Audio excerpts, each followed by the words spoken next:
It's showtime, baby. Let's go. Woo!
Hey guys, what's going on? Welcome to the show. This is Sports with Strawberry Ice.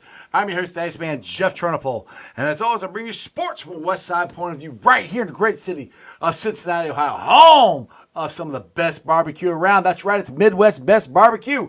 Make sure you check them out. 1 week from tonight, they will be having Project Game Day there. We'll be doing a draft party. I, unfortunately, will not be able to be there, but I recommend you guys go there. Get some pulled pork sandwiches, get some CTB wings. Have a great time. Also, check out Meyer Door and Windows. Your locally owned door and window company. I got them in my house. They're beautiful, energy efficient, and awesome. To get free estimates, check them out at www.meyercincinnati.com. And also, check out my favorite little bar there on the west side.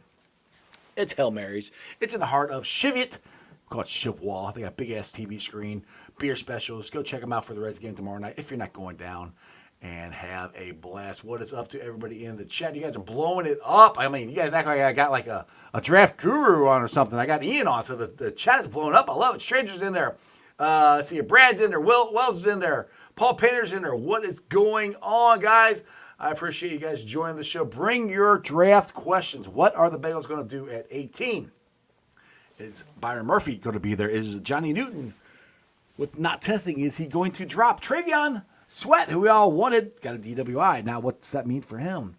Will there be a right tackle there at 18 that the Bengals could and should draft? All these questions can be answered with the man from Pro Football Network. He's Ian Cummings. Ian, what's going on, my man? What's going on, guys, man? Good to be back. We got a week left. We're on the home stretch. I'm excited, man. I'm so excited. I'm ready. There's so many stories going on right now. So many stories at 18. Like, for months, I'm like, it's going to be right tackle.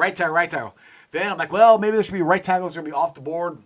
I got Mims and these other guys that might not be that, might have to be more project. But then, what if Johnny Newton drops? He might drop the second round. Now I say, is Bryant going to be there? What the hell is going on at 18? Where are we at here? What do you think? I don't know where we're at, man. We're still figuring it out. It's going to be tough. I think the Bengals are in a good spot, where you can play the board, I think. I think there's a good chance that one or two really good right tackles is going to be there. And then I think there's a good chance that one of Byron Murphy II or Johnny Newton will also be there. So I think you have a good opportunity to get someone. I don't think you need to be aggressive to get that guy. I think you can wait, play the board. If you really like the guy, like if you're confined to one option, like JC Latham or something, if you want to trade up, like you can. But I think if their minds are open and if they're willing to take one or the other, I think there's a good chance that they'll have their pick of the litter and they can, pick DT or OT and then kind of play it by ear in the rounds to come. I think there's a good opportunity for them to do that. Now, what's this with Johnny Newton, with him not testing? He's got the foot problem. We don't know how good it is or anything because he hasn't tested. How much is that going to hurt him? Because I have heard, since he hasn't tested, some teams are going to let him drop to the second round. I don't think he's going to get to 49 where the Bengals are. But let's just say the Bengals take a right tackle and Johnny Newton's there in the second round. I mean, is there a chance? First of all, is there a chance you think, in your opinion, that Johnny Newton could drop to the second round with not testing? I'll start there. There's always a chance. He's such a good player. It's tough for me to see him dropping that far just because he's a top 15 player for me. Right. So, if I were a GM at a certain point, like if he got to like 35 or something, like I'm making a trade up. I'm getting that guy if I ever need. Right. So, it's not for me to say, but every team that, will host some on visit or saw him at the NFL Combine has the unique medical evaluation for him too. And we've seen medicals come back to bite prospects, right, and cause them to fall down the board when we didn't really expect it. So, everyone is kind of at the mercy of that, and I think Johnny Newton included. So it's going to be tough to see how that factors into his valuation. To me, he's too talented where at a certain point you have to go up to get him. And I think about the Houston Texans, right, who gave up their first rounder. They gave it to Minnesota. If he fell to 42, right, like I think that's probably his floor. Like if Houston can get him without trading up, that's an immediate elite player on that defensive line. To go with Danico Autry, Daniil Hunter, Will Anderson Jr., right? So, there are certain floors for him because he's just such a good player. But at the same time, the medical evaluation is something that you can never fully account for. You just kind of have to see what happens. Okay, so your opinion, if Bryant or Newton is there, which one are you taking at 18? Again, it depends on the medical evaluation. Like I wish I would have the full medical, but that's the thing. There is that nobody. Yeah. I mean, not everybody has that because he didn't test. Now they might do their own individual ones. I don't know, but yeah, go ahead. Yeah. Sorry. Let's assume that Johnny Newton passes the medical test, or he doesn't have any red flags, right? If they were both there and no other right tackles were there, right, I would probably take Johnny Newton. Johnny Newton is the higher rated player on my board personally. And, I can see the arguments for both because I think Byron Murphy II, the trade-off with him is that he's a little bit more sturdy as a run defender at 2i and 1 tech, right? He can absorb combo blocks for his frame, right? Being 6'1", he plays around 308, 310. He's actually very good at acquiring leverage, kind of anchoring his base and absorbing blocks and staying leveraged and then prying through gaps to make plays in the backfield. Johnny Newton is really good as a one gapper, but I don't think he's quite as sturdy against double teams and combo blocks as Byron Murphy the second is. So that's the trade-off. You're getting a better run defender with Byron Murphy, but the pass rushing upside with Johnny Newton, for me, that's what sells me, man, because he's an elite penetrator at 3 tech and 4i.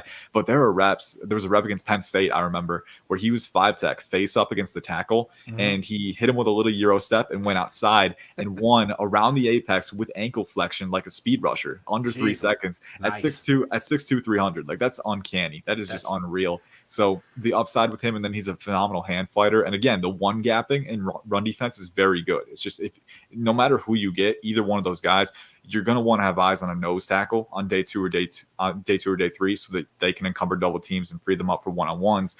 But, it is really a trade-off scenario. Me personally, I would prefer Johnny Newton, but I can see the arguments for both. All right, so we got a couple questions here. Now I'm going to get the trade-off sweat. But Wells here, is the Bengals' third-round pick along with 49 enough to move up? I'm kind of curious myself, Wells, where you want them to move up to. But do you think that'd be enough for them to move up in general, I guess? I think, yeah, and if it's in the context of the previous conversation we had, like Johnny Newton falling to the 35-40 range, right? I think that could be enough for sure. And again, it depends on the supply and demand, right? Supply and demand, it's simple economics, but every time, you're going to have other teams that might be gunning for him too. So you got to give a more compelling offer, right? So if it gets to a bidding war, right, if he's that highly rated on other teams' boards too, maybe you need to add in a little bit more sweetener, like a 4th rounder next year, right? Or something like that. But, I think generally that feels right. That feels like the optimal value to get a guy like that. And I think it would be worth it because he is that talented and he can be that game changer on your defensive front. Exactly. Now here's a statement from my buddy Porkchop here. It says, the Bengals are in on Newton, not a top 10 visit and questionable about his injuries. Which, it's kind of funny now. It's like, we don't even need insiders to break the news when they're making visits. They take pictures of the stadium themselves and send it to you. Send it out when they're there. All right, Augie here says, Ian, what do you see more likely, us trading up or trading back in the draft? We've been known to fall back and not up early. We usually trade back is what the Bengals usually do. I don't remember the last time they traded up. Probably Kajana Carter in 95. I think it's the last one that comes to my head. But what's your thoughts on that? I think my gut says trade back is probably more likely because, again, looking at the options that'll be there at 18, you're looking at either offensive tackles or defensive tackles probably because T. Higgins looks like he's going to stay for this year. So you're not – the need at wide receiver is no longer immediate, right? We had mock drafts where, are they going to get Brian Thomas Jr., right? Now we can breathe a little bit, right? Wide receiver is not a pressing issue. So, if you're centered in on OT and DT – there are a lot of scenarios where, a few guys out of J.C. Latham, Amarius Mims, Taliese Fuaga, Johnny Newton, Byron Murphy II, there are certain scenarios where 4 of those guys are available at 18, right? So if you like all those guys and a blue chip player or a high level receiver like Brian Thomas Jr. falls, you got teams in the 20, 25 range that maybe want to trade up for him, right? Or the Steelers at number 20 might take Graham Barton or Amarius Mims, right? Maybe the Cowboys want to trade up. So I think Right. how the board falls to you at 18, it can generate a lot of potential energy, where if you're the Bengals, you have a lot of players that you like still on the board, and there's going to be opportunities to maybe, tantalize teams and get them to, offer you some picks, and you can trade back, get a haul, and still get a good player. So my gut says trade back. I think the board is going to fall really favorably no matter what. So they won't be incentivized to trade up and give up capital. I think they can play the board, let it come to them, and get some capital, strengthen the roster all the way around. All right, playing the board, let it come to them. Does that mean J.C. Latham's going to fall to them, or you think he's gone before then? He could fall to them. Again, this class is so strong at the top, Right, and right. that's the big lesson. So how many linemen you think are going in the first round? Offensive linemen. You think how many? Because they're saying we could be a record this year. Yeah, it's just off the top of my head, Joe Alt, Olufashanu, Talia Sifuaga, Latham, Mims. You got Fatanu from Washington is the other one. So I think we're at 6 or 7. I lost count already. My brain that's a lot. My brain is jello, but then you got other guys like Graham Barton as well. Maybe Zach Frazier sneaks in too. So, I think you could have 8 or 9, and that's a big number. And then you look at, the guys that'll go before the Bengals pick too. 4 quarterbacks at least, right? Mm-hmm. 3 wide receivers at least. Brock Bowers, probably right. Dallas Turner, right? Mm-hmm. Probably 1 or 2 of Latu, Jared Verse, maybe even Chop Robinson, right? So the class is so strong at the top. And I think it's so deep at those positions of offensive tackle and DT as well with those 2 guys. Really good chance that the Bengals will have options of where they're at. I think it's a perfect storm to give them what they want. Now, are you worried about Mims? I know his weight and his way he moves, everything. People say it's not going to be a problem, but people are more worried about the 8 starts that he's had. Does that something that you would worry about as far as he more of a project, or is he a guy that's talented that just hasn't had playing time? I'm not too worried about the project element of it. I think for his age, he's very young, but he's already shown that he can acquire leverage. He's actually got pretty good footwork out of his kick. I really like how balanced he is, and I think his anchor placement is good for his age. I think, comparing him to Broderick Jones this past, last cycle, Broderick Jones was kind of a similar career arc where he didn't have any starting experience heading into that year. He only had 1 full year, and you're still working with, a lot of raw upside, right? I think if you compare those two, I think Amarius Mims is actually more natural at acquiring and maintaining leverage through reps. And I think he's a little bit better with his anchor placement right now. And then he's bigger. He's a little more athletic too. So, those things give me solace with him. What I'm concerned about with Mims is the medicals because, he had that tightrope surgery, that ankle injury that required that surgery. And then, there were a lot of games in college where he started and he had to come out because he was banged up, right? There weren't too many games where he went all the way through and finished. So I think, it's the ability to stay healthy and stay available that's a little concerning to me because he hasn't shown that he can do it in such a small sample size. And it is a small sample size, but at the same time, it was a problem that kept coming up when he was playing for Georgia. So that would be more concerning to me. But then that's where the medical evaluation comes in. You get him on a visit or you get him at the NFL Combine, right? Just because a prospect didn't have a visit with a team doesn't mean they weren't able to get medical information on him because the NFL Combine provides that too. I think for the visits is more getting your independent doctor to get another look at him to see if you find anything new, find anything that the Combine missed, right? So it's all about cross-checking, right? It's not about finding anything new necessarily, but cross-checking and making sure that you're turning every stone, right? So I think for Mims, the injuries are the biggest concern for me. I think, as long as he can keep developing, I think the baseline foundational tools are there to be a solid tackle. Okay, so let's put it this way. Let's say Bryant's there, Latham's there, and Mims is there. I think you probably need to take Latham or Bryant. But let's put it this way. Out of Latham or Bryant, which would you take for the Bengals at 18? Because Bryant, I love Bryant. We need a run. We need run stopping. That's the part where we had a problem with last year. But in your opinion, which one is the better prospect that's going to project to be I don't want to say all pro, but the best player out of those two, you think?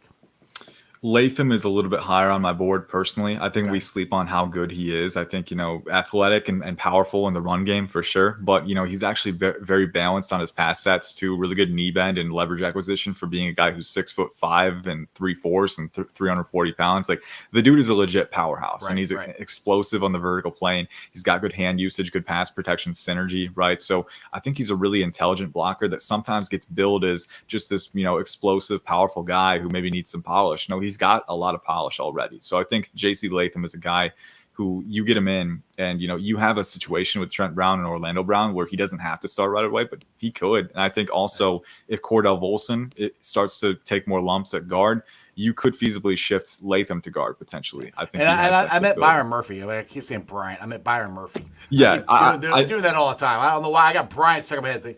Wells here. I think he needs Byron Murphy. Yes, that's what I mean. I don't know why I got Bryant stuck in my head, but go ahead. Hey, you're all good. I knew what you meant. There's only one Byron or Brian in the entire class, so it's like it's pretty easy. But Pork Chop was just making fun of me. He's like, "Bro, what are you talking about?" I'm like, all right, at least Wells trying to help me out. Jeez. Anyway, sorry. It's all good. It's all good. It's that time of year. Like I get names jumbled all the time too. Like Ruke or Roro. Like that's still one. I'm just never even gonna get that right. I've accepted it for sure.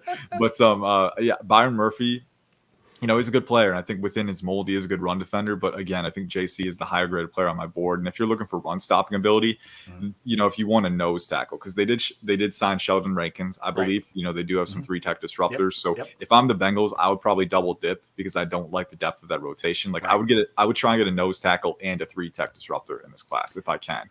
But if you're looking for that run stopping first and you want to get right tackle, you could easily get J.C. Latham and then get a guy like McKinley Jackson. Or, if you feel okay about the character and the conditioning with Devondre Sweat, you could get him. That's a little risky. But then Evan Anderson from Florida Atlantic, or Justin Rogers from Auburn, or Fabian Lovett from Florida State. Like, there are run stoppers in this class. You just got to know where to get them and how to play the board. All right, let's go to not Wells, Willis. Let's try it here. I think the biggest question is the draft deep enough. It is worth trading away future draft picks in 2025 to move up to get new picks this year. Do you think is the draft, is there that much talent in here for the Bengals to trade picks from future drafts to move up? I think at certain positions it is, but I also think you don't want to trade up just to trade up, right? It's got to be the right opportunity for you. So, it's got to be the right opportunity where you can be aggressive. And I think the Bengals aren't in a position where they need to do that at 18th overall with the way the board looks, right? So it's a matter of, yes, I think it is deep enough at certain positions. I think the tough part is defensive tackle and offensive tackle. Like offensive tackle, the first round group is very strong. It does peter off a bit later on. So if you're going to pass on one in round one, you're kind of playing with fire there. Because you've got Roger Rosengarten, Patrick Paul, Blake Fisher, Kingsley Suamataia, but it drops off pretty quickly in that round 4, round 5 range, and then you're looking mainly at developmental options. So, it's one of those things where if you're too aggressive, you might oversteer and then, kind of be stuck in limbo. So you don't want to be too aggressive. I think for the Bengals, they can stay measured, they can stay patient, and let the board play to them. But it's always a situational thing. So right. All right, Jeremy here has a question. I don't see this. I think it's going to be trenches the first 2 rounds. That's me. But he thinks they're going wide receiver 49. What's your thoughts on that? Do you think that it's going to be trenches? Or what I think? I think we're getting either offensive lineman in the first round or second round and defensive lineman in the second round. One of the two. It's going to, because those are 2 big spots I think we need to be filled. But what's your thought? Do you think they got a shot at doing wide receiver at 49? They could. I sound like a broken record, but again, it's just how the board plays, right? It's one of those things. You want to be flexible for sure. I could see them going with the receiver because even though they got T. Higgins coming back, they did lose Tyler Boyd.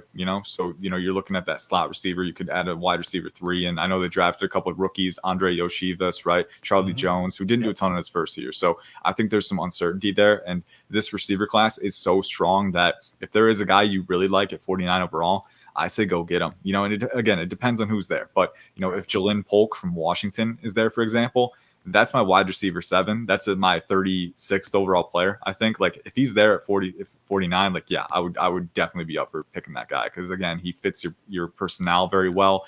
What I'm looking for at receiver for the Bengals with what they need right now is alignment versatility, strong hands, clutch at the catch point, right? And then really good body control, and explosive enough to be a rack threat too. I'm looking for versatility to help fill the gaps between Higgins and Jamar Chase. So I think a guy like Jalen Polk could do that. Ricky Pearsall from Florida, Roman Wilson from Michigan. Those are a few options for sure. But again, it depends on who's there because some of them might go a little earlier.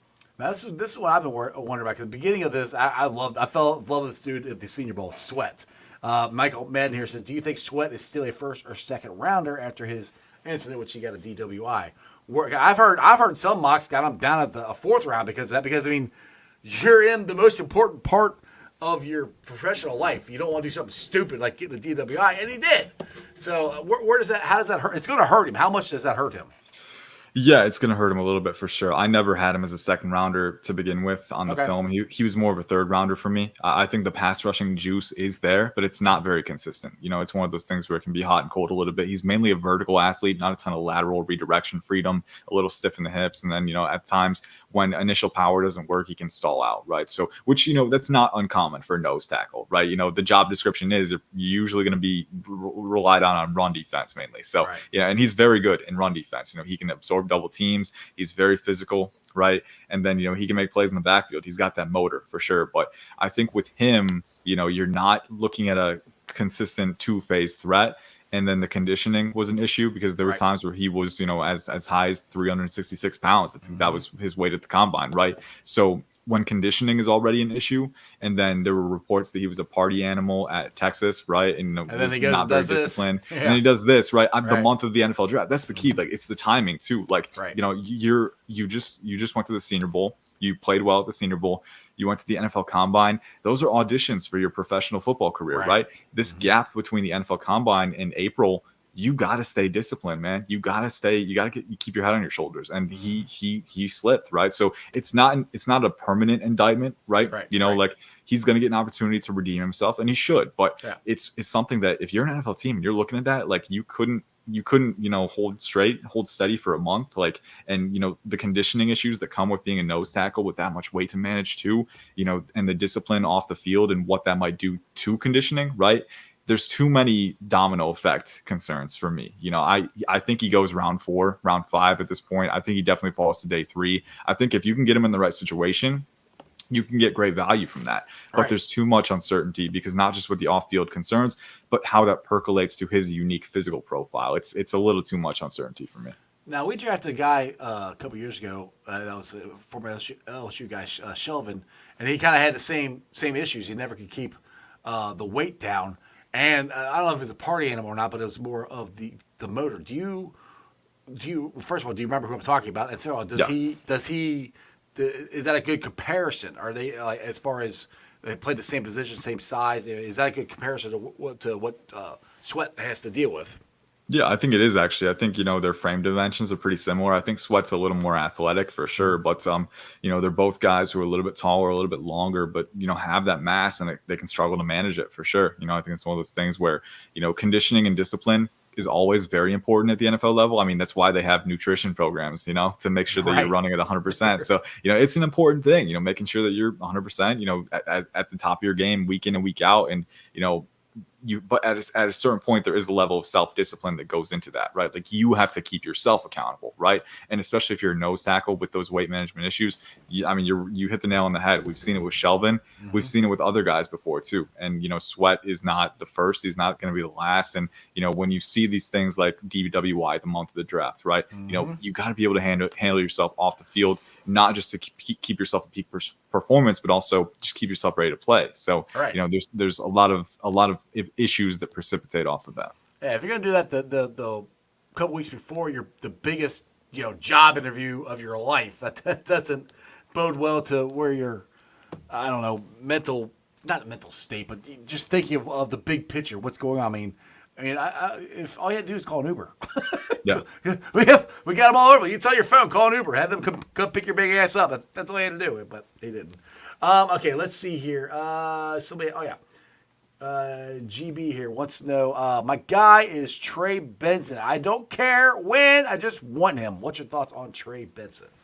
Yeah, he's a fun player. He's my RB1. He's 51th. Wow. Oh my God. This our brains are going into mush talking too much draft and Dude. trying to get all this stuff in our head. It's bad, man. And my vocal cords actually hurt, man. Like, I had my 4th podcast yesterday, and I was like, my throat hurts, man. I don't have a sore throat. Like, it's my vocal cords, man. I'm just talking too much. I swear.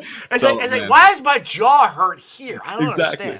understand. I don't know what's going on. So, Right. part of me, I love the draft cycle. but part of me can't wait for it to be over. Oh, Man. yeah. I need the vacation. But Right. yeah, okay. So Trey Benson, 51st overall 51st. on There my you go. big board. He's a good player for sure. I think he's mainly a volume back, but he's got some receiving upside. I think his vertical explosion and speed working through creases is very impressive. Between the tackles, his foot speed and his corrective agility to kind of hit the lane and correct his positioning ahead of vertical tacks is very impressive. And then he's a forward pressing finisher. He's physical. He's got great contact balance, great leg turn as well. I think he's one of those guys who is a little bit stiff in the hips at times, but it's not a liability. It's not something that limits him in that regard. So I think he's got a lot of upside for sure. My comp as a runner, I don't know. You remember Ryan Grant for the Green Bay Packers? He had an injury that kind of ended his career prematurely, but he was a high energy runner, really good vertical speed, really good contact balance as well. I see Trey Benson as that kind of runner who has more receiving upside too. The tricky part for the Bengals is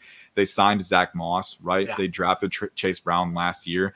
I don't think either of those guys would preclude me from taking a running back if I really, really like him. But you do have a lot of needs in the trenches, right? So a pick that you spend on Trey Benson in round 2 is one that you won't be able to spend on a defensive tackle or an offensive tackle, right? Or a wide receiver. So, there's a trade-off and opportunity cost that you got to take into account. If you like Zach Moss and you think he can be a good starter, when he was with the Colts in a limited sample, he was a very efficient runner. So I would almost run with that, but I can see Trey Benson. I can see the appeal for sure. That's what I told a couple people. They were like, who's Zach Moss? I'm like, dude, when Taylor was out, he was a baller. Yeah, for sure. He played. I'm like, if he can come anywhere close to that, and what Chase Brown, the Spurs that Chase Brown showed, we're going to be pretty good. So I don't think we're going to have a RB1. I think they're going to split time, but I can definitely see them adding to that. I think they're going to add a running back. I don't think it's going to be second round. I think it's going to be late third, maybe fourth, somewhere around there is where I think they might start looking at running back. Now, question, we talk about the wide receivers here, and this is, I'm not sold that they're going to get one or draft one. They might, it's just my opinion. But GB says they take a wide receiver early. What happens to Chuck Sizzle? It seems like they would be giving up on him after 1 year. And some people are down on him because of the injuries and stuff. I'm still willing to give him a shot. I think he had some highlight plays last year. There weren't many of them, but I think he did have some highlight plays. Do you think that, in your opinion, does that put Chuck Sizzle on the outside looking in if we draft somebody, or it depends on where we draft him at? I think it depends on where you draft him at. I think it also, I never want to indict a guy after 1 year that was, when he had to deal with injuries, right? My philosophy is you usually wait 2 to 3 years to grade a draft pick, right? Sometimes right away that it wasn't working out, but I think when it's external factors impacting it, you got to be patient. So with Charlie Jones, I think the ability was certainly there. I think he graded out as an early day 3 guy for me coming out. The route running was certainly there, the functional athleticism, the return ability as well. So, and then the body control and the catching ability. I thought he had a lot of the tools to be a solid rotational receiver at the very least. So, I think you can give him that opportunity. I think, again, for the Bengals, it's, who's on the board and is Charlie Jones, are we confident enough to preclude us from taking that kind of player, right? Like if they're at 49 in the board, there's a massive run on receivers and no one is left, maybe you can stick with him. But, if there's a guy like Jalen Polk, right, if he's there, or, I'm blanking on names, but even the Jalen. Oh, don't start acting like me now. You can't do that now. I can't do that. It's my job. I can't do that. I literally can't do that. So, but no, like Jalen McMillan from Washington would be another one. The 2 Washington guys, like if they're there, right? Or again, like I said, Roman Wilson, Ricky Pearsall. Like if you feel good enough about those guys, or even a size speed athlete like an Xavier Legette, if he's there, you play the board, and if they're good enough, you don't let Charlie Jones preclude you from taking one just because you invested in him, right? If there's a really good player that you like a lot, can make an impact for your offense, don't think twice, add that guy, right? So, I think it's a tricky call, because if you add a guy, there is a good chance that he will sap at the reps from Charlie Jones a little bit, but you can't be scared about that, because if it's a good player, if he's the best one on your board, it can be a good future-minded pick for you, because odds are 2 years down the line there is an outcome where Charlie Jones does fizzle out, and if you held off because you were trying to hold out hope, maybe you missed an opportunity to get a really good player. So you got to think of the opportunity cost, not just in the present but also in the future. Exactly.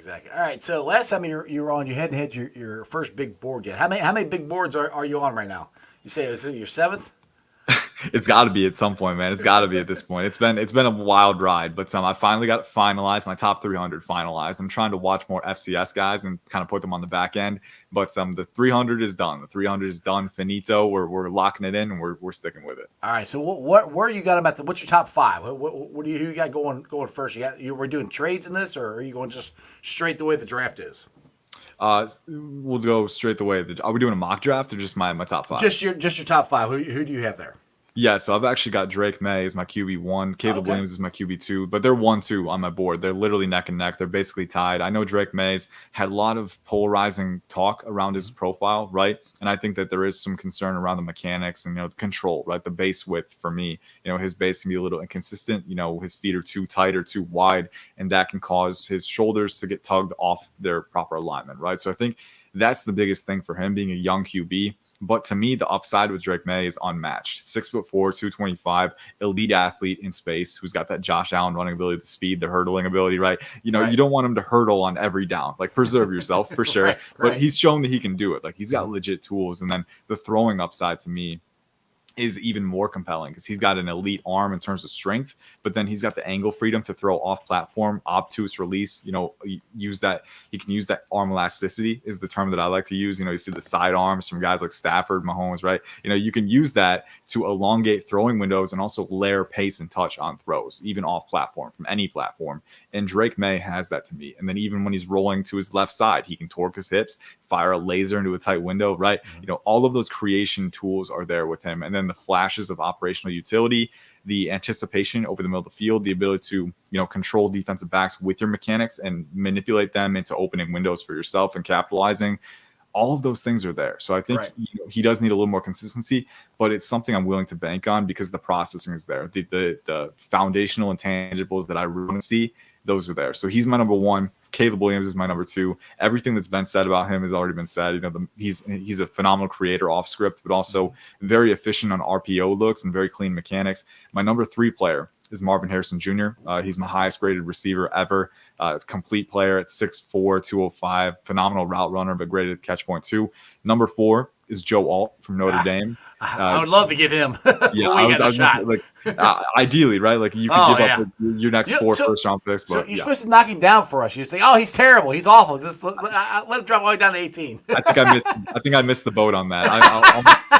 I'll make sure I get an early start next year. I found a good player. Like, he should fall to where do the Bengals pick? Yeah, 32? Exactly. 32. He should fall to 32. Yeah, yes, exactly. That's right. It's 32. Go ruin a Super Bowl. Yeah. Exactly. I knew I liked you, Ian. I knew I liked you. All right, sorry. Good. Good. Back on Ian. Or Number 5 player is Brock Bowers. And then I got Malik Neighbors, number 6. I think Dallas Turner is number 7. Roma Dunze, number 8. And then who's number 9? Olu Fashanu is 9. And then who's 10? I'm forgetting again. Terrion Arnold from Alabama, the corner, is 10. So that's my top 10. Awesome. Now, Brock Bowers is a big conversation here, and I think you kind of answered it, Brett. Lizard Hex, I think I'm saying the name right. Not saying I think we should get Bowers, but do you think he's a good fit for the Bengals? I think he's a good fit for anyone if you know how to use him. Honestly, right. He's such a talented player. Right. The Bengals made, they were kind of, I don't want to say confusing because I can understand it, but signing Mike Gesicki to a 1-year deal, he's not the most versatile player. He's mainly a receiving threat. He's not a great blocker, and even as a receiver, he's pretty much a seam threat. He's not super flexible, not a very vast route tree as well. So, I think that signing might have limited them a little bit because you're a little confined with what you do with him. But if they did trade up for Brock Bowers, I think what you can do, I think Bowers is he's a good fit because he allows your offense to do so much more, right? If that makes sense. Yeah. If you're creative, you can do so many different things. You can get him the ball on jet sweeps and motions, right? Drag routes and mesh routes and let him use his rack ability. You can have him work up the seam with his vertical athleticism and his speed and just generate separation and snare high passes. And then, you can also have him block, in the slot out in the field as a lead blocker. And he's very tenacious out in open space too. So, I don't look at Bowers as a tight end. I look at him as a weapon. I think if you can weaponize him any way possible, you can reap the benefits. So, I think he's a near universal fit just because he's kind of a multiplier, right? He allows you to do more things. Right. It says here, Willis says Bowers would fill Boyd's role, which I agree with that. But sure. I also think we signed Mike Gesicki. I think Gesicki, he might be the guy that we have on the roster now because, like I said, I don't think we're getting Bowers. I don't think he's going to be there. But I think Gesicki, they've put him in the slot. I don't remember what the 50% of the time or something that he played in the slot. So I think that the guy we have on the team right now, Gesicki, is more likely as the Tyler Boyd replacement that's on the team now. Again, like I said, I'd love to get Bowers. I don't think he's going to be there. But another spot we might be drafting and higher than, I won't say higher than I think, but I think this might be a good third round. Maybe, depends if one of them drop to second round that we could get. But cornerback, I do think this is a need for the Bengals. Where do you have the cornerbacks ranked there, and where do you think it might fall good for, like I said, somebody had to fall, I think, in the second round for the Bengals to draft one in the second round. My personal opinion is third round. What's your thoughts? Yeah, for sure. And I think, looking at what they have, Cam Taylor-Britt, who, if he can stay healthy, he's a good player. DJ Turner, who they just drafted in round 2, I think, right? So you're not pulling the plug yet. You're a little up and down, but he's got the speed.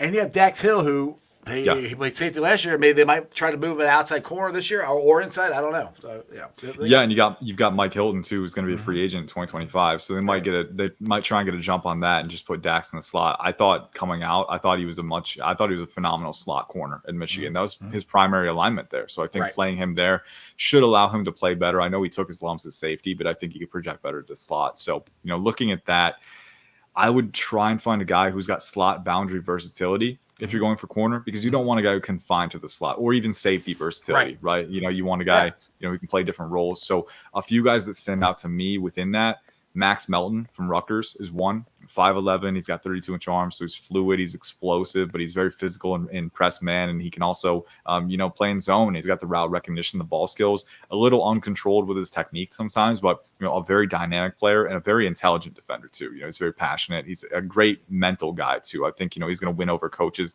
with that passion, that football IQ that he has. So Max Melton is definitely one that I would think, if he's there in round 2, definitely fits the profile that Lou Anarumo likes with the length and the physicality. Mike Sainristil from Michigan is a fun one. A lot of people have actually comped him to Mike Hilton. I think he could be even better as a pro. He's mainly a slot guy, but he can play boundary. He can play field safety if you need him to. A little undersized, but he plays farther than his frame. He's got that dog in him for sure. I love how he combats blocks. And then one of the most intelligent defenders that I've seen in the class, especially in zone coverage, where he can manage route relationships. He's so good at that. He's a phenomenal player, and he's a former wide receiver, so he can make plays on the ball too. So Mike Sainristil is a fun one. And then one more that comes to mind for me right now, Andrew Phillips from Kentucky. He's a little bit smaller, but he's lean, but very explosive. Very good on click and close reps and off man. He's got elite speed, explosiveness, fluidity, agility, twitch. One of the few corners that graded above a 9 for me in all of those categories, all those athletic categories, right? It's not just about testing numbers for me. I like to see how they translate to the film. And Andrew Phillips is one of the quickest corners to transition, flip his hips, and enter pursuit. It's really uncanny how quickly he's able to click and close. He's very physical in run support. His ball skills aren't quite at the level of a Sainristil, but I do think he's physical. He's always near the ball, and he can make an impact with that physicality. So I think those 3 guys, if you're looking for slot boundary versatility, support, physicality, they stand out for me. So there's going to be somebody there we got 2 third-round picks. Somebody there in the third round that would be worth taking. That could be an potential impact player for the Bengals at corner. Yeah, for sure. And another one that I'll throw out there too, because actually, spoiler alert, I got my final 7-round mock coming out this weekend. I'm not going to spoil every pick, but I will say round 3, I did go corner. I picked Jarvis Brownlee Jr. from Louisville. He's not the elite athlete that Andrew Phillips is, but he's explosive enough. He's energetic in the short ranges, and he is one of the most physical corners in the entire class. I mean, he will attack blocks. He will surge downhill. He's got that combative energy to him, and he's a pretty good playmaker at the catch point as well. So Jarvis Brownlee Jr. Has that slot boundary versatility. Again, not quite the athlete that some of these guys are, but competitive, very good utility player. And I think down the line, he could be a solid starter for you. And how good a tackler is he? Because we have to be able to tackle. Yeah. and that was kind of a problem last year. We had safeties and corners that weren't tackling. So is that guy? Is he a pretty good tackler too? I would say he's a solid tackler. Yeah, awesome. He's got the length. He's got the veracity. He's good. Yeah, it's silly to ask that question, but I got season tickets and I watched so many. Our guys trying to hit him with the shoulder instead of wrapping him up last year. It was getting annoying. But yeah, back to Byron Thomas. Tim here says if they take maximum immediate impact at 18, he says Brian Thomas, but I think he means Byron Thomas. So yeah, I mean that's kind of. I think he's talking about the wide receiver from LSU. Oh, is that? Yeah. Oh, okay. Brian. Yeah. Okay. See, maybe there you go. Maybe he's talking about. So I don't. All right. All right. If it's a wide receiver, I would be completely shocked if they take a wide receiver at 18. I mean, I don't see that at all because we have T for another year. We got Chuck Sizzle. We got Yushvash. We got Chase. We need a right tackle for the future. We need somebody. And I don't think Byron is a guy to completely replace DJ Reader, but he goes to that rotation that I think we need. To me, those are the spots that we need to fix. And that's why I keep going back and forth. And it's like, all right, before we sign Trent Brown, I'm like, all right, we got to get a right tackle. We got to get a right tackle. We signed Trent Brown. We still need to get a right tackle because Brown's only here for a year. I mean, maybe they sign him next year. I don't know. But if you can get that guy to hopefully replace him the next year, or if you can get a tackle who could maybe possibly kick in to guard for a year and give Cordovosan a run for his money at the guard position, and then kick out the right tackle. How hard is that, and who do you think would be the most versatile to do that the Bengals could get at 18 that could play guard this year and then kick out the right tackle, smooth transition? And would that be something that's too hard to ask a rookie to a second-year player to do? I think there are a few guys that translate well there. And first off, I appreciate you pausing to make sure you said the right Byron. Yeah, I looked down. I noticed that. I looked down to make sure I got Bryant in my name, Byron, whatever the hell I kept calling him. Anyway, good. And also address the comment to Brian Thomas Jr. Like, it would be a fun fit for sure. It's a risk passing on DT and OT, but I do think you've got T Higgins, who's that alpha, right? That size threat. You got Jamar Chase, who's kind of that weapon you can move around, and Brian Thomas Jr. is a guy who can play movement Z, he can play on the boundary, or he can separate on slot fades with that explosion and that ball tracking ability. I think it would be a very fun fit. I think there's a lot of possibility with it. But again, you mentioned it, the opportunity cost, the trade-off is you're neglecting the trenches. And is that something you want to do? So, there's trade-offs that come with it. To your question about tackles who can translate to guard, yes, my top one would be Troy Fautanu from Washington. He's actually my 13th overall player. So if he's there at 18, I think that's a phenomenal value. And he's unique because he actually has pre-existing guard experience. I think it was either in 2021 or 2022. He played guard for a little bit, right? So he's got experience on the interior if you need it. He's got the frame for it. He's got the power. He's got the lateral athleticism and the finishing mentality. He would be an instant starter there. And there wouldn't be any need to reacclimate because he's got that experience. So Troy Fautanu would definitely be the one. The tricky part with him is that he's a left tackle. So he's one that, if you decide to play him at guard early on and then shift him to right tackle, that's a new position for him. That's something that he would have to learn. So whereas Taliesin Fuaga from Oregon State, that's the other one that I would say is the top candidate. JC Latham does have good projection to guard with his traits, but I think Taliesin Fuaga is a little bit easier to project there because he's a little bit more mobile, a little bit more nimble on his feet, a little bit better at driving rotational power, I think, with his frame. So Taliesin Fuaga doesn't have experience at guard, but his frame translates very well. Some people think he's going to eventually stick at guard long term. So that's kind of a tricky part. I think he can stay at tackle. He's a natural right tackle, but he's one of those guys who you can move to guard. And I think he can be an impact starter there just because he's got the explosion. Again, he's got the frame density, the driving power, and he's got that core strength to anchor and pass protection. Then he can get out in space and pull and kind of kick out and block at the second level and just maul guys. So it's a fun combination to think about, fun flexibility to think about. I think Troy Fautanu and Taliesin Fuaga are the two guys that fit that description the best. Okay, let's see here. Willis here says Barton can play all 5 positions, right? I think so. Yeah. Okay. Yeah. I think he had played mostly left tackle in college, but his freshman year he played center in relief of the previous starter who got injured, and he finished out the year. So he has center experience. He has left tackle experience. He played guard and center at the Senior Bowl as well. So he's one of those guys who has a lot of versatility, and I think he projects well at all 5 spots. I think he'll eventually settle at center. I think that's where he translates best. But he's one of those guys. If you want to purely position versatile guy, Graham Barton has position versatility across all 5 spots. Where do you have him going? Where do you have him ranked as going? Yeah, he's my 24th overall player, so he's in my top 25. So I think a team like Dallas would be a perfect fit for him. Cool. All right, let's see here. Pork chop. Would you be surprised Bengals have a history of drafting for need for the next year, and most likely won't be here next year. I think he's talking about T. Higgins. I Yeah, think so. that, Yeah. that that's the whole. Well, you can talk about that with T. Higgins. You can talk about that with Ted Karras. You can talk about that with Trent Brown. We got a couple guys that possibly could not be here next year. But that's kind of where I'm at with the right tackle position. I mean, and if you get a guy that's versatile and play all five positions, then you could be versatile. If you don't sign Ted, then that guy could slide in and play center. If you don't sign Brown, then he could go out the right tackle. That would be good for me. But I think they're going to draft for need and future. What's your thoughts?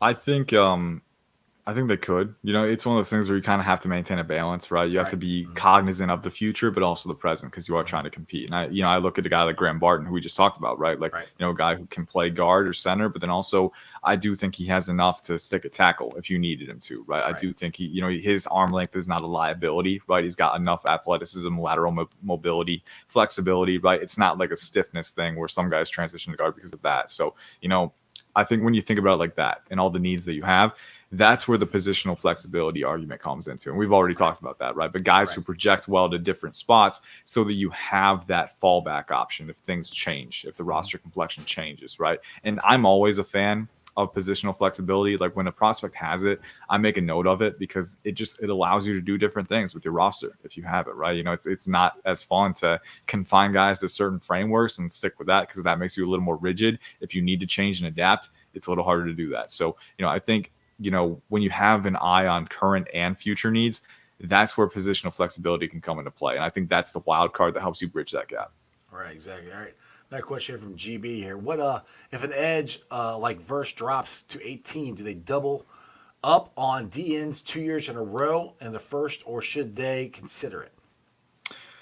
That's a good question. Because I liked Miles Murphy from the upside perspective, but and I think he did flash at times last year, but you're still looking for more consistency on a down-to-down basis, right? So, if you get a guy like Jared Verse there, and on my board, I think it's a really good chance that probably two of Jared Verse or Chop Robinson or Latu will be there, at least two. I think, the way the board is fallen, again, with the quarterbacks and the tackles and the wide receivers and Brock Bowers and the corners, right? There's a lot of talent, and that's going to push guys down. But I think Jared Verse, if he is there, I think he would be a good fit. I think he can play with his hand in the dirt as a 4-down defensive lineman, right? But I think he can play as a stand-up rusher in odd fronts too. And he's got that speed, power, and that twitch where he can widen tackles and then blast them off their center of gravity with that power. So he's a fun player for sure. Top 25 guy for me. I think he's my 21st overall prospect. If I think the one thing with him for me is the bend capacity isn't elite. There are times where his hips will get locked out at the apex, and that can prevent him from sinking under.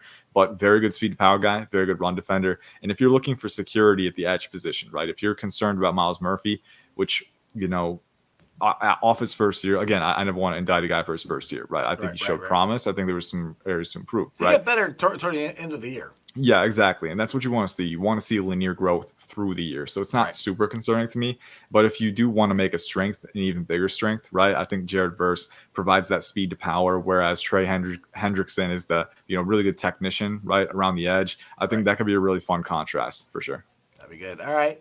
Ian, you've been on for 47 minutes. I'm going to let you go so you can go rest your vocal cords. But one last question. When do you start your draft for next year? When do you start for next year? We're getting to the finish line. We got a week and a little over a week to the draft. When do you start on 2025? Yeah, so I've actually got a top 300 big board, initial big board already done. Wow, there you go. I didn't know if I should say it because I'm a little embarrassed. I'm a sicko. I admit it. That's called be prepared, man. I like it. Well, you got to have something initial to work off of. It's not. Right. I haven't watched all those guys in depth, right? But I try and get impressions on them as many as I can and fill out the board from there. And then you need a starting point to work off of. You can't be going in blind. So I've got a watch list and a top 300, and I'm going to take a vacation for sure. I'm going to try and get some time off. But, once that vacation is up, we'll get right into 2025 and the preliminary evaluations. And that's going to be a fun class, man. I think the receiver group has a lot of potential. Again, not quite as strong as this year's, that's a high bar to clear. But there is potential. And then the defensive side of the ball, man, if you need a nose tackle, next year could have an abundance of nose tackles. You got edge rushers too. You've got corners. It's going to be a fun class for sure. I think we're going to have another reloading year. Awesome. Well, Ian, tell everyone where they can find your stuff, what you got coming out, and again, thanks for coming on again. And I'd like to get you on after the draft so we can discuss what the Bengals did. But go ahead and plug your stuff before I let you go. Yeah, for sure. Anytime. You can follow me at IC_draft on Twitter. Or it's X now. I'm gonna keep calling it Twitter. I still call it Twitter. Yeah, exactly. IC_draft is the handle. Any draft questions you have, feel free to hit me up. I'll try and be responsive when I can for sure. But we got one week left, so make sure you get them in before the draft. And yeah, that's it. I'm excited to see what happens, and I'm excited to finally have some answers to all the questions we've been positing. That's where I'm at. Cause dude, like I said, beginning of this thing, I'm like, we're going to go right tackle. And then more I started listening to guys like you, I'm like, well, I don't know, this Bryant guy sounds pretty good, man. I'm going to get him. So then I was before that, I was trading on Sweat. So I don't know. I'm ready to not get this over with because I love the draft, but I'm ready to get it on and find out what we got at 18 for the Bengals and what they do in the second round. Anyway, Ian, appreciate you, man. You have a great day. Go drink some tea, rest the vocal cords a little bit. Yep, will do. Thank you. Appreciate it. All right, bye. All right, guys, hope you enjoyed that as much as I did. Go follow Ian. He's got a ton of information. It's all in his head right there. I don't think he was looking any of this stuff up. I think he just wings it from the top of his head. And I respect the hell out of guys like that. I mean, my buddy Dale from Bengals and Brews does this stuff all the time. I know Centauri does it all the time. Joe Goodberry, just Sands, just the local guys around here that do it. I mean, it's unbelievable the work they put into it. And I appreciate it because I like reading I don't really read. I like listening to them and hearing what they had to say about the guys that potentially the Bengals could get in the first or second round. And it's just a lot of fun. And like I said, with the Bengals, I mean, we keep going back and forth on what they can do, but the Bengals did such a good job in this offseason, in my opinion, that they could draft the best player available, which might be, I'm going to make sure I get his name right. Hold on. Let's see. Johnny Newton. Where did I write it down at? Byron Murphy. There you go. See, I had it great. I wrote it all the way down there. I'm going to circle it here. I'll circle it so I remember it. Byron Murphy. Anyway, they've done such a good job that if one of these guys that are more of a, I hate saying project, but more of a bigger swing, if they hit like Mims, if Mims is there, if he works out, he could be tremendous. Or he could be a complete bust. That's where I'm like, if we get Byron Murphy, I keep saying Byron Murphy, and we have him, Sheldon Rankins, BJ Hill, I like that. Maybe you can get Travion Sweat. I mean, if you want to take a chance on him, I'm still willing to do it, especially if he's dropping down to the 4th or 5th round. I am definitely willing to take that chance on him because he's a big dude and he's a big run stopper is what the Bengals need. Johnny Newton's another one with the foot issues. I've heard some stuff that maybe he could drop to the second round. Now, I don't think he's going to drop to 49. Like I said, if he is, let's just say the Bengals draft J.C. Latham and Newton is there, maybe you package up one of those extra third round picks and your second round and somebody wants to drop back and you can move up there and get Newton. I'm all for that. That would be awesome. That would be, in my opinion, hitting the draft out of the ballpark in your first 2 picks if you got Latham, and then you come back and get Johnny Newton in the second round.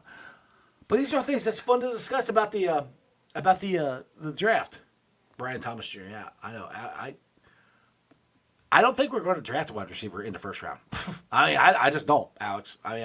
Maybe I'm wrong, but I just don't see it. It's just kind of like the whole thing where everybody keeps talking about the Bengals and Vikings trading for J.J. Jefferson. First of all, I keep saying this. All right, why would the Vikings trade for 18? If they're going to trade Justin Jefferson, they're going to trade, I don't know, in the top 5, in my opinion, to get a quarterback. That's who you trade Justin Jefferson for. You trade him to the Bears to get their 3rd or 4th, whatever their second pick is. And you try to get one of these quarterbacks. What I would do if I'm the Vikings, I'm looking to trade Justin Jefferson.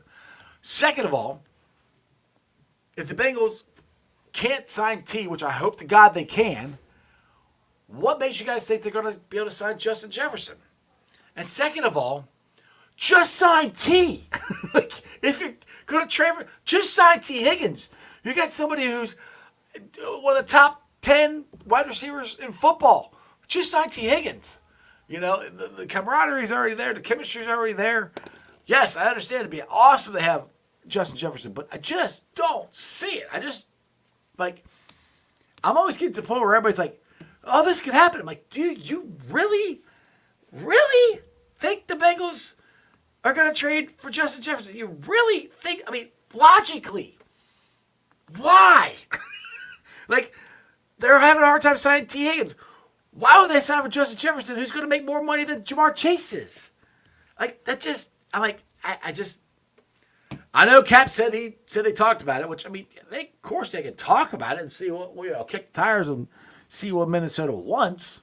I mean, yeah, it's worth a phone call, but for it to actually happen, I would be completely, I mean, I'd be shocked. I would be going live whenever the heck it happened. I just think about why this would happen. This is where, everybody plays fantasy football. Well, we can do this, we can do that, we can do this. I'm like, why would Minnesota do it? Why would Minnesota trade into us? Just that right there. What do we have that Minnesota would want to give up Justin Jefferson? I mean, you say T. Higgins, like, okay, they already have Justin Jefferson. Like, if I'm Minnesota, I'm trying to get a quarterback. You just lost Kirk Cousins. You're kind of technically in rebuild mode, I said this. I said this but I don't. Look, you trade Jake Browning. If you did, you wouldn't trade. You would not trade Jake Browning straight up for Justin Jefferson. You'd have to trade Jake Browning and T. Higgins for him, and probably a draft pick or two. But Jake Browning has been and he had a great run. I love Jake Browning. I want him to stay our backup quarterback for as long as he can. But you have a shot to go get one of these top quarterbacks on a rookie contract. That's the gold mine. That's what the Bengals did. That's how we went to the Super Bowl. We got Joe Burrow on a rookie contract and cashed in. We didn't win the Super Bowl, but we went to it.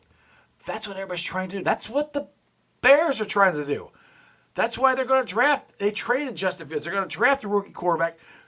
They can draft. The Bears again could draft a really good wide receiver at their second pick that they have. So again, I don't know if the Bears would trade out of that because they can get what we had: Joe Burrow and Jamar Chase. They could get Caleb Williams and a really good wide receiver to go with them in the draft picks without trading anybody. So I just. And like I said, to me, it's a pipe dream. I don't get why people actually think this will happen. Because I've had conversations with people who actually think this is a possibility. I'm like, and maybe I'm completely wrong. I could be. But I don't think so. I think it's a complete pipe dream. I do. Paul, if JJ signs to Cincinnati, I have to freaking apologize to Sandwich Greg. Yeah. I don't know what you have to apologize to him for, but you have to tell me later. Keith. The only reason the Vikings would do the deal is if we gave them our number one, Higgins, and another pick because they want to move up to get Daniels, May, etc. Right. And giving our number one at 18 and giving them Higgins still wouldn't move them up there. I mean, I love T. Higgins. I think T. Higgins is a great wide receiver. You can trade Justin Jefferson, to the Bears, and I think you can get that pick. I mean, if you put Caleb Williams and Justin Jefferson together, I'd do it if I was the Bears. That's just me. But that's where this whole thing's just a pipe dream, I think. Anyway, hope you guys enjoyed the show. Make sure you guys go check out Midwest Best next Thursday. If you don't have tickets, you can show up there early. Cincy Hat's going to be there. Before they do the pre-draft party, buy the new hats they have out there, and you guys can pregame. If you don't have tickets, unfortunately, Midwest Best is only so big, so they can only let so many people in. But please show up early. Say hi. Corey Dillon will be there. Unfortunately, I won't. I just found out. I just realized that I double booked that day. My son bought me and him WWE SmackDown tickets for my birthday. So I am going to choose hanging out with my son over hanging out with Corey Dillon. Sorry, Corey. I'll hang out with you over the weekend. We'll hang out and have some beers and have some fun. But please make sure you guys go check it out. Also, the thing at Midwest Best is Friday. Next Thursday, I'm going to be doing a draft pre-show. And then the real draft show is going to be on Bengals and Brews. Also, I just got invited. If you guys follow Twitter, I'm going to be on Malik Wright's. I don't know if the show if it's a sit down or it's Into the Jungle. I can't remember which one it is. It's a show he does on Wednesday nights. I'm going to be on there live in studio. So hopefully this will be a good show, and hopefully I don't make a fool out of myself. And go in there and talking to Malik. I've had Malik on here a couple of times. He's a great dude. I appreciate the shout out and reaching out and inviting me on the show. So this is huge. I really do appreciate it. I'm shocked he asked, and it is awesome. Anyway, you guys have a great day. I've only going to have like 3 shows next week. I got Monday, Tuesday, Wednesday. I'm not going to do it because I'm going to be on Malik's show. Thursday's the pre-show draft, and then Friday I'm not going to do one because I'm going to SmackDown and hopefully hanging out with Corey Dillon a little bit during the day before I go down there. So 3 shows next week. Got a good show tomorrow. I got Jeff Carr from Locked on Reds. We're going to discuss what in the world happened to the Reds out in Seattle and how the season's going so far. I mean, I think they've gotten off, put it this way, they've gotten off to a better start than they've gotten off to in the last 4 years under David Bell, I think. I wish this was a little better. I wish the offense had went south, but these are things we can talk about tomorrow. So check it out tomorrow, live at 5:30. Let me shout out my sponsors. You know them. If you have not checked them out, I just talked about Midwest Best Barbecue. Go there, eat some chicken wings, Uno wings, G-Funk. They're delicious. Meyer Door and Windows for all your door and windows needs. They get your energy bills down. They have nice, clean windows. They give free estimates at www.meyercincinnati.com. Hail Marys, your ticket to the game. My favorite little sports bar right there on the west side in Cheviot. Make sure you check it out. They got beer specials, shot specials. They have food trucks there during the games, so you can eat, you can drink, you can watch the Reds on a big-ass TV screen. And they have parking right across the street. It's free parking. So if you've ever been to Cheviot, there's not a lot of parking on the street. Well, they got free parking right across the street. So you park right across the street, walk into Hail Marys, have yourself a beer, and watch the Reds win. Other than that, you guys have a wonderful day. Make sure you hit the thumbs up, please. Share this out. I'd appreciate it. Throw it up. That's just sports, baby. See ya!